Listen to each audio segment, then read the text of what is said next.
ఈ వీడియోలో సతి కళ్యాణం అనే ఘట్టం గురించి తెలుసుకుందాం.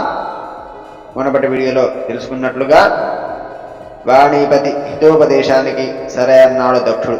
అందరూ తదనంత కర్తవ్యంలో నిమగ్నమయ్యారు.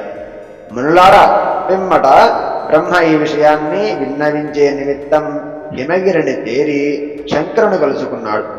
అల్లంత దూరాన విధాతను చూసిన శంకరుడు ప్రాకృత జనుల వలె అనగా నిశవలే ఎంతో ఔత్సుకతతో ఉత్సాహంతో లోకరీతిగా అనేక ప్రశ్నలు సంధించి ఎంతో ఆందోళనతో ఇలా అంటున్నాడు. పితామహ, వెళ్ళిన పని ఏమైనది? నీ కుమారుడు దక్షుడు ఏమన్నాడు? త్వరగా చెప్పు. సతి ఎలాగున్నది? ఈ విరాం భరింపలేకున్నాను అనగా భరింపశక్యం లేకుండా ఉన్నాను. లోకంలో అందరి దుఃఖం నన్నే పట్టుకొని పీడిస్తున్నట్లవుతోంది అనగా చెప్పవయ్యా అన్నాడు శంకరుడు. శంకరుని వేగిన పాటుకు జాలిని పొంది ఆంతర్యంలో బ్రహ్మగారు ఆనందించారు. ఎందుకో అనేది వసంతుని ఆవిర్భావం అనే ఘట్టం వింటే మీకు అర్థమవుతుంది. ఇలా అంటున్నాడు బ్రహ్మగారు. కమలాసురుడు, నీ కార్యం సిద్ధించింది. నీ కొరకు తనువెత్తిన సతిని దక్షుడు నీకు పత్నిగా సమర్పించడానికి సిద్ధంగా ఉన్నాడు. ఈ సుముహూర్తం ఎప్పుడొస్తుందా అని ఉవ్విళ్ళూరుతూ ఆనందంగా ఉన్నాడు. శుభముహూర్తంలో నీ అనుచర గణంతో కలిసి కన్యాభిక్ష కోసం దక్షుని ఇంటికి వెళ్ళు, మేమంతా కూడా వస్తున్నాం అన్నాడు.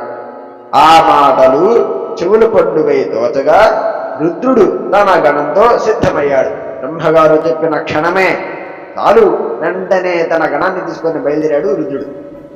లక్ష్మీ సహితుడైన నారాయణుడు, సతీ విరసితుడై బ్రహ్మగారు, నారదుడు, మరీచ్యాది ఋషులు, ప్రజాపతులు, సకల దేవతా సమూహం ఉత్సాహంతో అతనిని అనుసరించింది. రుద్రగణంతో కూడి చైత్ర శుక్ల త్రయోదశి నాడు ఉత్తరా నక్షత్రం నాడు ఆదివారం నాడు మహాకోలాహలంగా కన్యావరణ నిమిత్తం బయలుదేరాడు రుద్రుడు. దక్ష గృహాన్ని చేరాడు. వారందరి రాకను గుర్తించిన దక్షుడు గగుర్పాటుతో సత్కరించి శివుణ్ణి ఉచిత ఆసీనుని చేసి దక్కిన వారిని కూడా యథోచిత మర్యాదలు చేసి జరిపి అందరినీ పూజించాడు. తదనంతరం అందరినీ సంప్రదించి దక్షుడు ప్రీతుడై తండ్రితో బ్రహ్మగారితో ఇలా అంటున్నాడు. తండ్రి, ఈ పాణిగ్రహణాన్ని మీరే జరిపించాలి అని త్వరగా వేదోక్తంగా కార్యాన్ని నిర్వర్తించాడు బ్రహ్మగారు. వృషభధ్వజుడు